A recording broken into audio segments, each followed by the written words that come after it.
Kula perkewet badhe matur. Ora usah perkewuh wong waris dhewe kabeh kok dadak perkewuh. Iku ora ana wong liya. Nalika kula bidhal saking kasatriyan menika badhe ngupaya Kakang Mas Werkudara ingkang sampun dangu murca saking kasatriyan. Ketemu dereng kauningan sareng wonten tengahing wana kula dipun panggi Kakang Mbok Banowati saanakipun inggih anak Lules Manowati.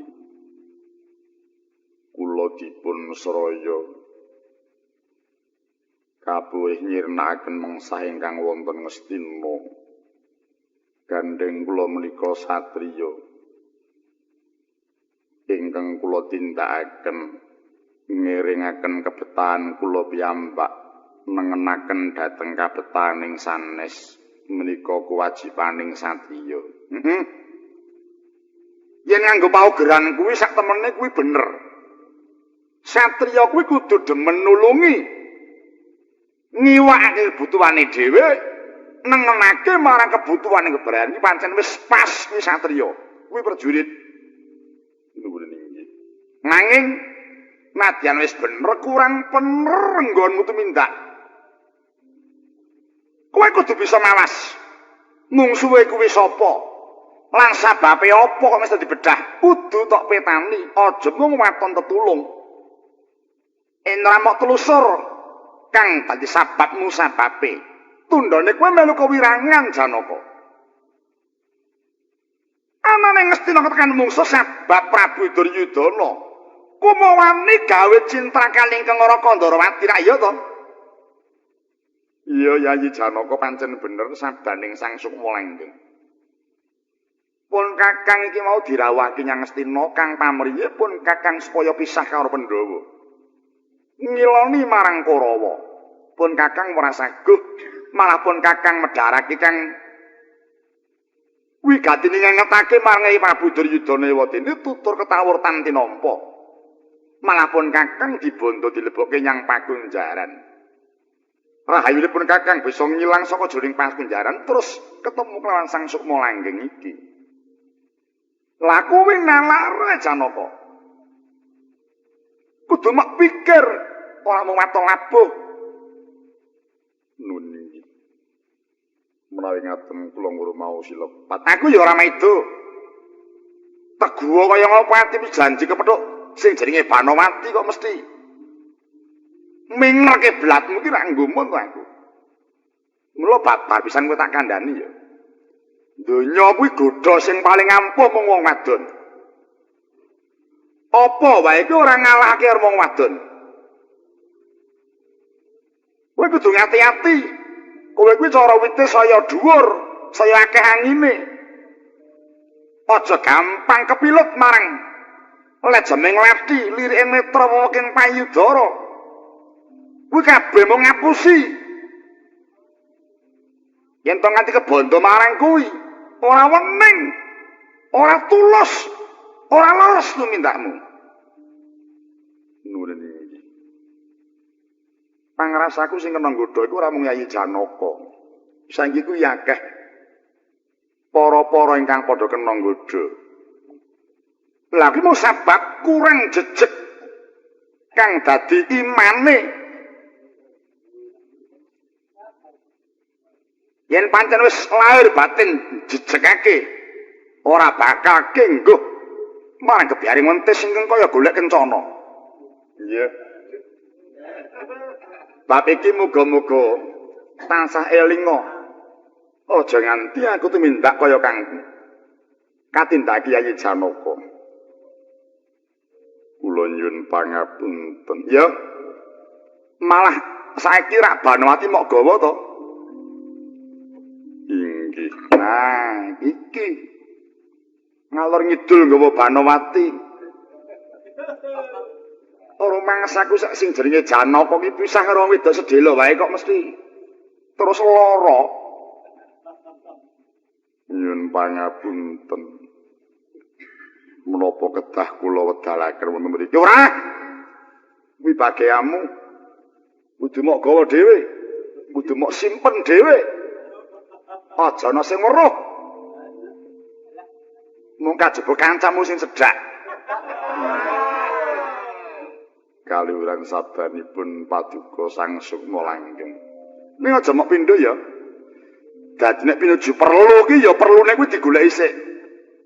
Nek wis rampung lagi suka parisuka. Panjenipun ancas kula mboten ngaten. Lho mundak saiki. Ngerti ancas? Ya wis sakarepe wong pancen bingung atine kok adhiku kuwi. Malah samenika babar pisan kula nyuwun pengayoman paduka. Aku ora wegah ngayomi marang sira waton sira lahir batin eling. Nuwun inggih. Setemene kowe dielingake marang Gusti kang gawe urip. Tumemena nggonmu duwe gegayuhan. Aja malang tumulih mundak kewirangan kang mok tampa. Nyatane kowe banjur kalah kendang saka papan. Aja tak tampani nyemplung segara kowe dadi pakan iwak. Nuwun inggih. Ngomongno sepisan menika kemawon sampun ngantos kalajengaken. Tumindak kula ingkang lepat menika. Ya, aku mung nekseni ngamini apa kang dadi prastiyamu.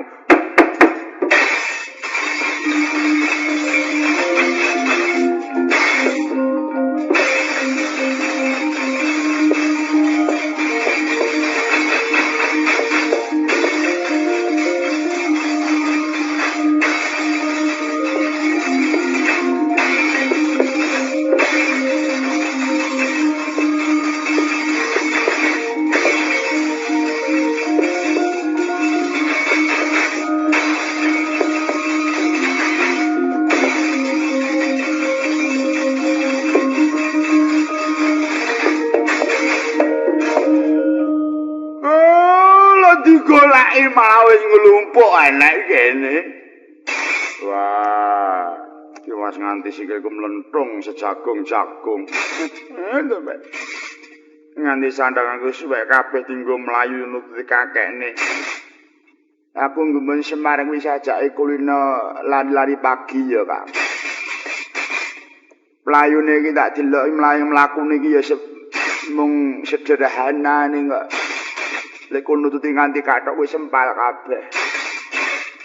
Mula lamun pekenira bakal nyumurupi marang manira kang lumaksana. Ya ngene iki. Lamun manira lumaku, pekenira tangku agang hanuti marang manira. Kene teng wene. Oh alah. Tong wating kowe awet mau. Kula sowan Gus. Sapa iki? Nami kula Semar. Sing tengah kuwi sapa kuwi? Sing tengah kuwi sapa kuwi? Ditakoni kok malah melerak-melerak. Ren. Aku kemerapa kan ana wong takon ninggah kasusilan iki. Anggep apa? Ora ke bawah ora keperintah kok takon kok sajak ngedadakke. Bojoku nyembah karo aku kok. Iki sajake kok leladak terus. Sapa kuwi? Mangsane iki apa? Lho. Kowe serek to? Kowe serek? Apa kok neboki sisan? Piye, Reng? Tantang golek keringet, Reng. Iki lagi naasku kok. Coba ora dina Rebo ngono cekake yo. Tandangi cekake. Nek iki do ngapesku kok iki kok.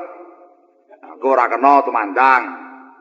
Mergo iki pas dina naasku.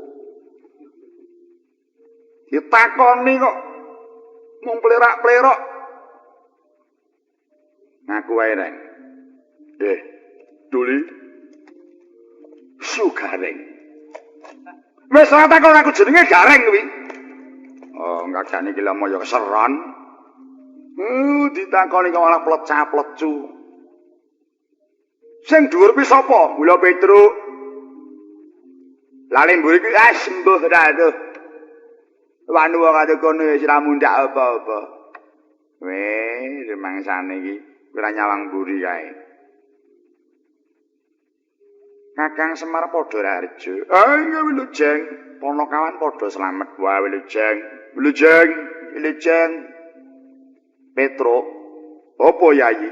Wis pengedan iki. Kalau ratu kok sembranan. Pun Kakang Baladewa. Baladewa kok nek kanggo kula. Aku duwe teles. Kuluke kebes. Tole. Pekenira hayuwa. Lah ya wis. Wis arep rampung aja jejer wae. Teko kene ana apa? Kula niki goleki ndara kula Janaka. Lah kok malah pun enten ngriku? Malah sinipun Darawati. Ngendikane dikunjara malah pun teko ngriki. Ya Kakang, aku bisa uwal saka Pakunjaran. Ngunjara sinipun Kresna ki tak legan golek momongan. Mulai dadi maling ki wiwit enom.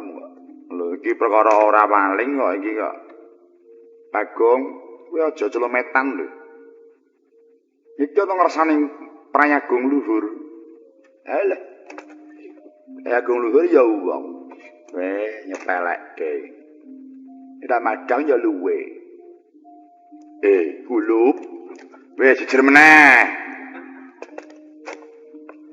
Gandeng wis ketemu sing tak goleki karepmu kepiye? Kula niki malah babar pisan derek enten ngriki, ya. Kawula karo Gusti, lamun wis manunggal, ora suwe bakal tentrem jagat saisine iki.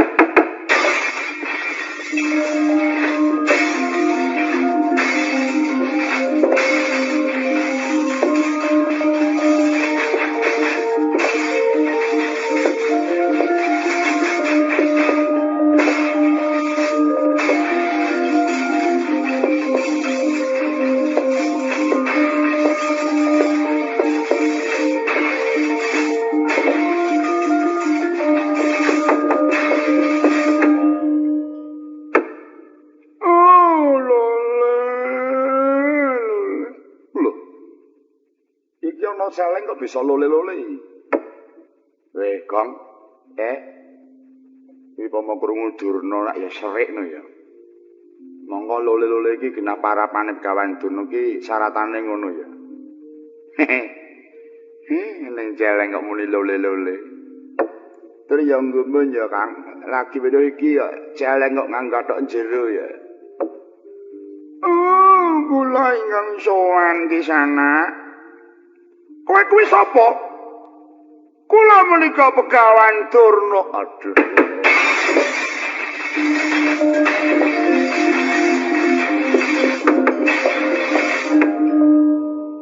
Rama penemban boten nyono paduka kedadosan wujud mekaten. Anakku Janaka nger, kepiye bapakmu iki nger?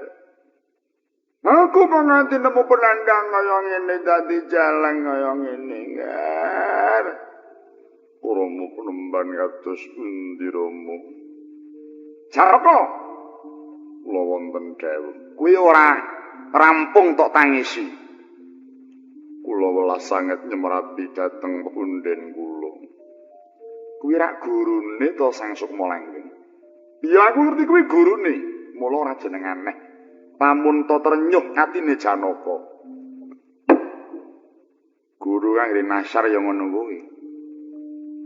Guru kang ngene apik ora kelakon kok dadi celeng.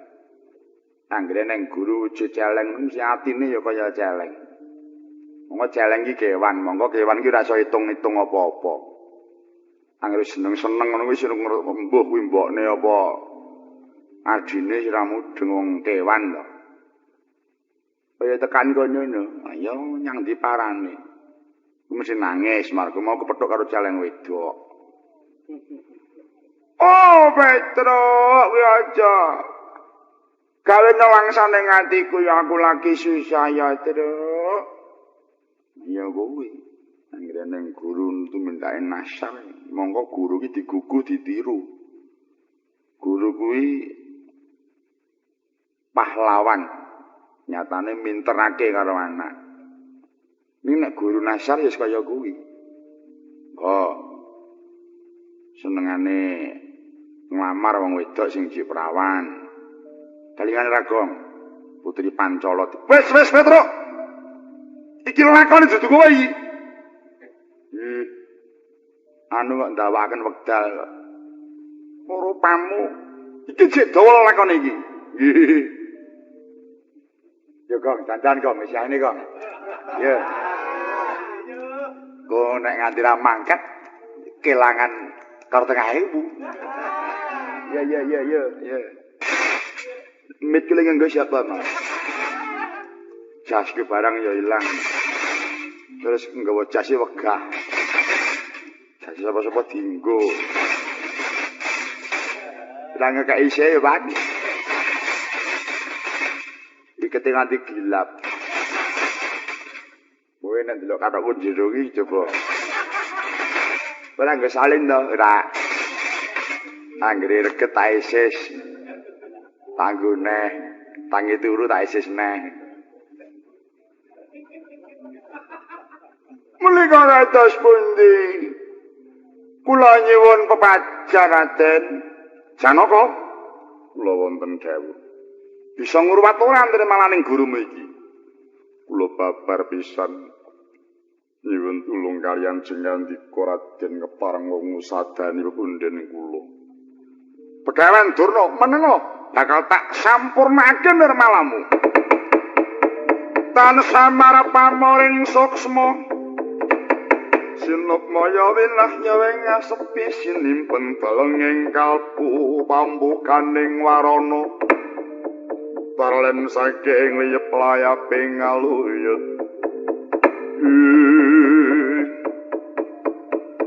rinuwat dening sukma langgeng kinidungaken gumbala geni hitsau sing ora babar kawan Durna.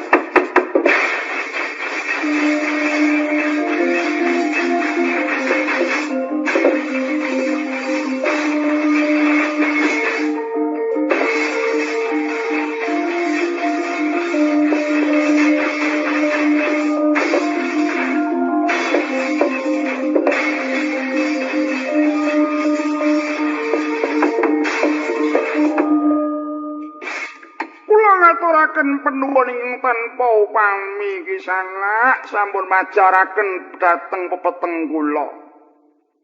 Ya padha-padha penemban aku iki satriya demen tetulung. Oh nggih. Wis malih. Oh iya Petra wis diruwat nirmalaku. Gong jalinge menyang ndi, Gong? Jalange ilang lho. Wah, arep tanggo lawuh jare ilang. Ini mangane nyanggong. Golek dhewe ra entuk jane ning lungsuran celeng. Raden, kula rumaos dipun pajaraken kalian Paduka keparenga kula suwita dhateng Paduka Raden. Penemban Begawan Durna. Kok nganti dadi celeng kuwi sababe apa? Oh, menika wau kula menika estunipun depani negari ngesti ingkang badhe pindah mengsah. Wonten alendra ingkang utusan penditanipun nami Begawan namung gati. Ing mriku lajeng kula gadah patembaya menawi amung gati menika alit nyameni ageng saged ngungkuli dhateng kawasisan kula. Kenging estunipun depani dhateng kadangipun namung gati. Lampahan makaten.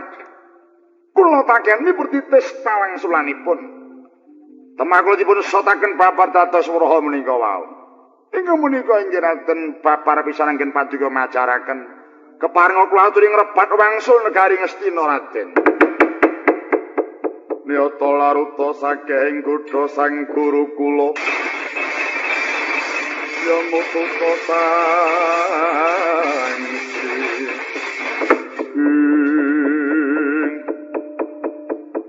aku ora bakal bisa ndayani apa-apa. Yen tanpa ana manunggale kang padha lenggahe gawe kang saka iku. Kabeh ayo tak kanthi temeka menyang negara Ngastina. Ujube nyernake angkara nentremake praja saisine.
rasa madangi jagat duk mungup-mungup aneng sapucak ing wukir merbabak bang sumirat kena sorot ing surya mekolan gunung-gunung matek negari Ngastina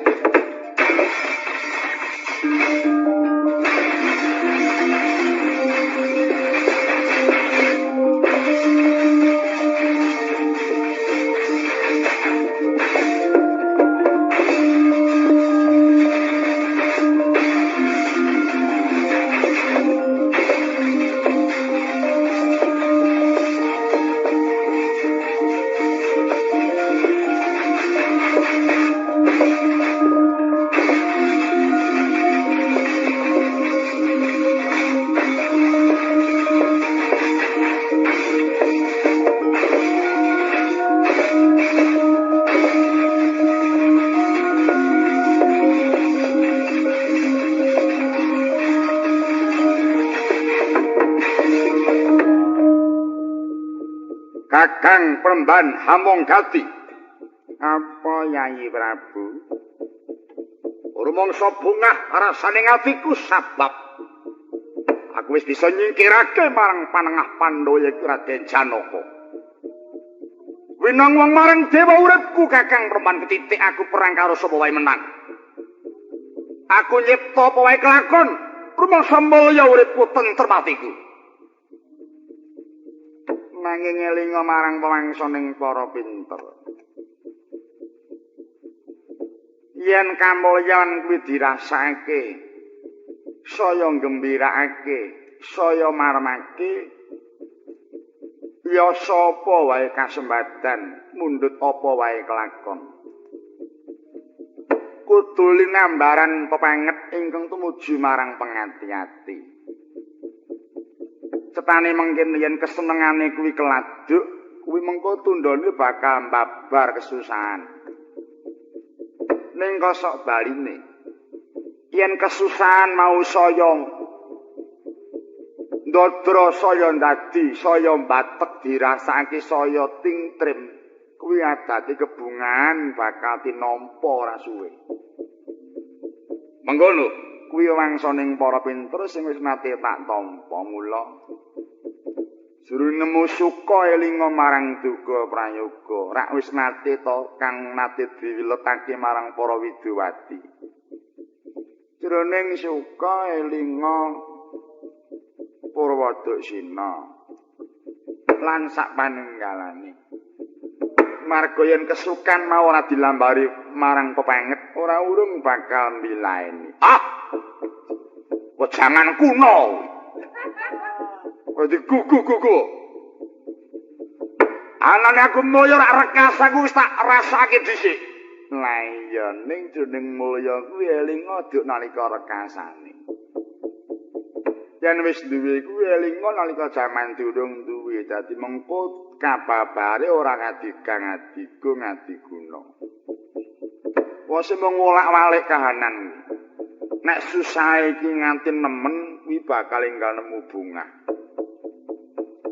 Ning yen bunga iki nemen bakal nemu sisa kuwi mung ngolak-walik. Ora gugu geger jopo.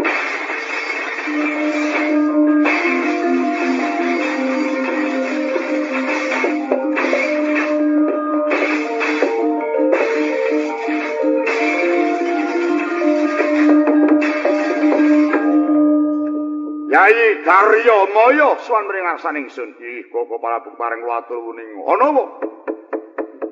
Menika geger jawining kedaton sabab wonten parang muka ingkang ngamuk punggung nyembari paduka sinuwun. Wah! Ngempeng lorong kenjapat ya wis gemenjelang sudukan nantang Prabu Ninjamaya. Metu jabal kali katiku.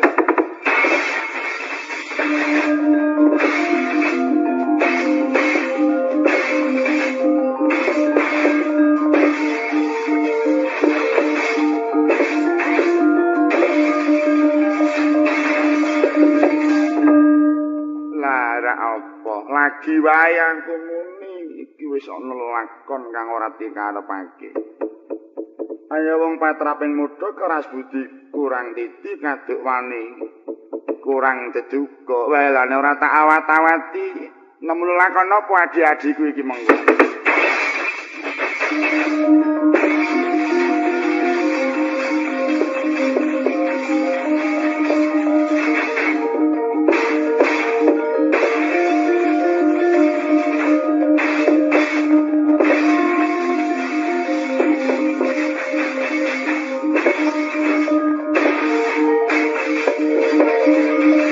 Abus keparat iki sapa? Aku Sukma Langgeng, kowe sapa? Raden Lingyamaya. Arep ketemu karo sing jenenge Prabu Nindyamaya, rupane kaya ngapa wani bedhah negara Ngastina. Apa kowe serayane wong Kura dasar kaparayata? Aja dadang rayang goncane kadangku sepuh ae, aku wae mati dening tanganku kowe.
Karepe dhewe kowe ngasorake marang kadang kaya Prabu Nindyamaya yang iki ratune mati dening aku.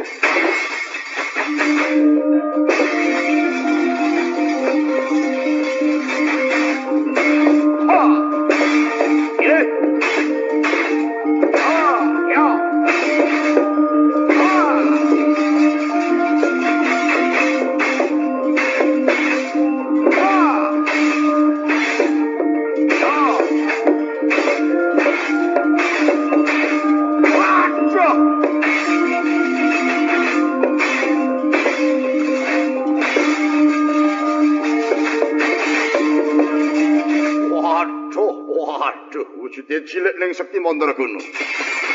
Apa abam? Para kateng aja maju siji-siji. Dikruyuk tadi siji iki.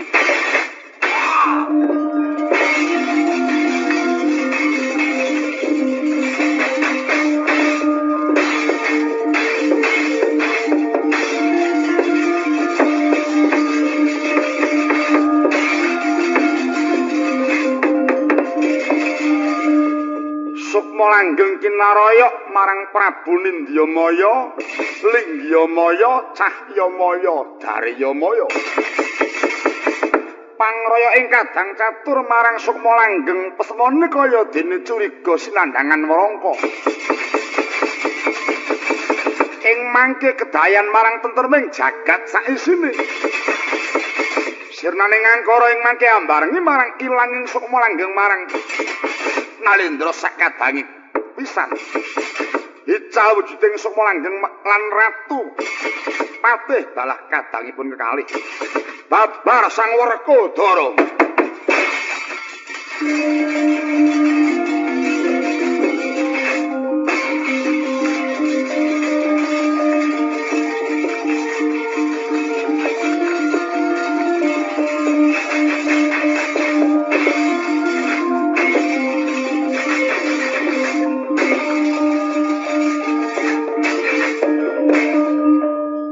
Kyai Werkudara, ya pancen aku Kresna kakangku.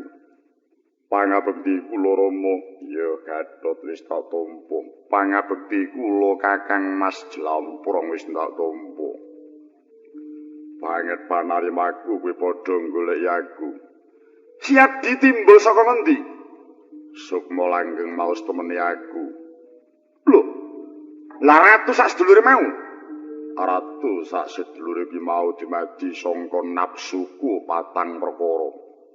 Kang cahyane abang hireng kuning putih. Ya jagat Dewa Bathara. Ing ngatasé nafsu wae kok bisa mbedah negara. Iya. Siadi nganti murca sangka praja sabab aku nggayuh marang dununging sifat 20. Wis ketemu di pangestuning Triteng Kakang aku wis entuk gawe. Pun Kakang babarno. Besok wae liya wektu tak babarake. Oh iya besok ganti lakon tak babarake. Aku bakal ngrungokake. Iya. Iki sesiji pendhitane sing ngamong gati, kuwi dudu kewajibanku mangsa Bathara Kresna Kakang.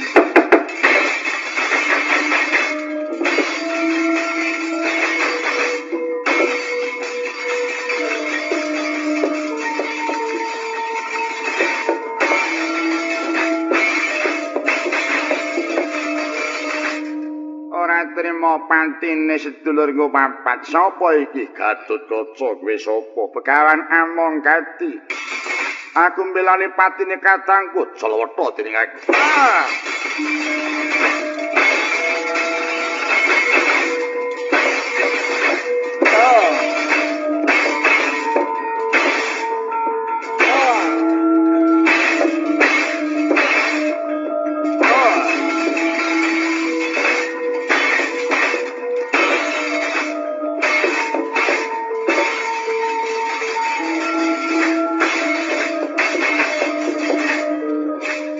Menang apa kalah?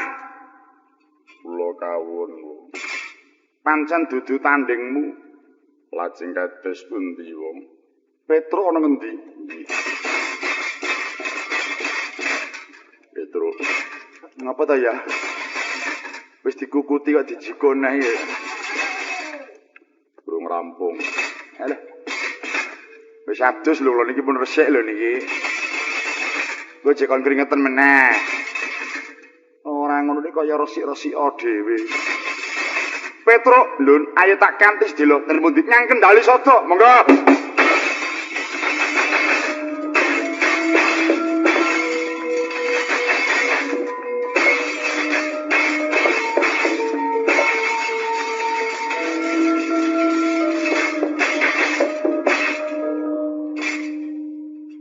Sing tak tekani sajake lara Petro. Oh layak pirang-pirang dina kok pamit ora mlebu. Jane piket kok terus ngletak kaya ngono iki piye kok. Anoman menika sinten? Aku Ratu Ndarawati. Oh, nuwun pangabekti kula sinuwun. Ya wis tak tampa. Kowe iki lara apa? Mboten ngertos pagaran kula. Nglengket. Pun wit wau nek sing lengket niku. Awakku panas, Petro. Aku mangan apa-apa ora doyan. Senengku mung jeruk keprok. Nah, malah enak ngono. Karo ndok. Oh, wis. Lara kok melarat kira nunggu.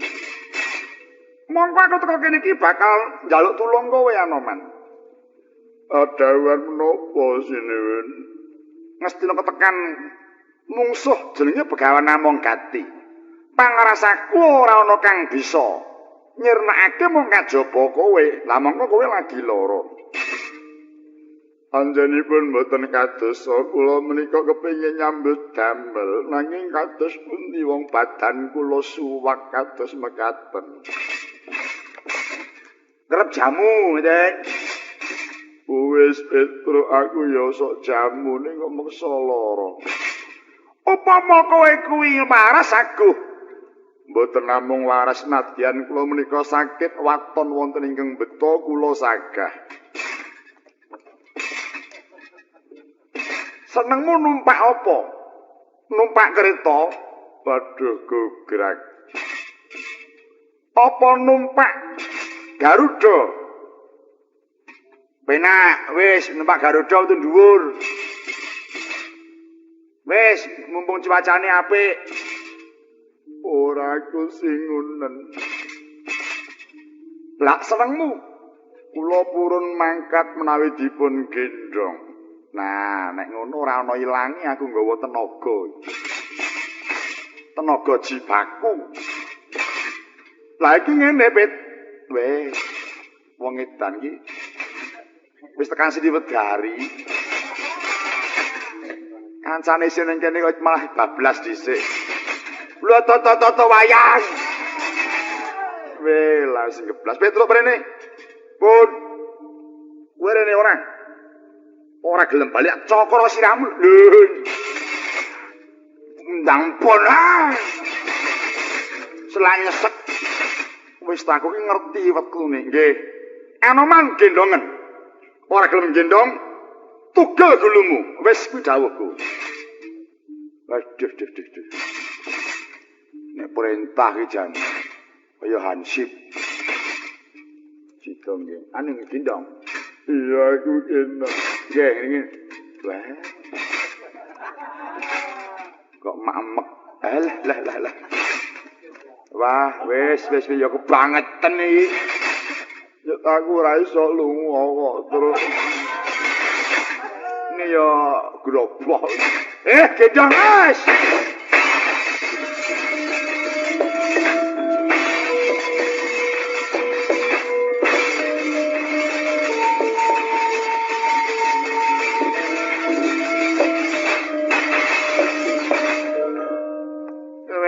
Ketek lara tangga apa yen iso mateni begawan Anoman iki kelakon mesti diwenehke kowe sautuhe lebur dening aku.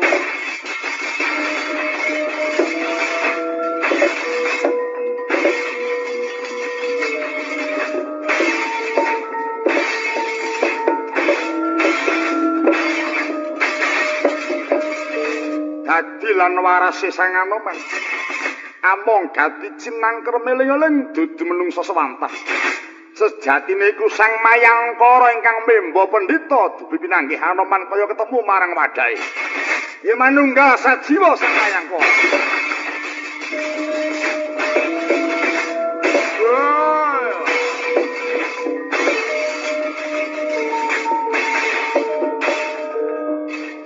Ngaturaken penuwun sinuwun paduka maloyakaken dhateng kula. Mila kula sakit krana kula koncatan kalian kadang kula werda Sang Sukma sejati. Oh iya Anoman yen ngono. Karsaning Gusti pancen kowe durung diparengake mati. Kawula lho, sapa kae?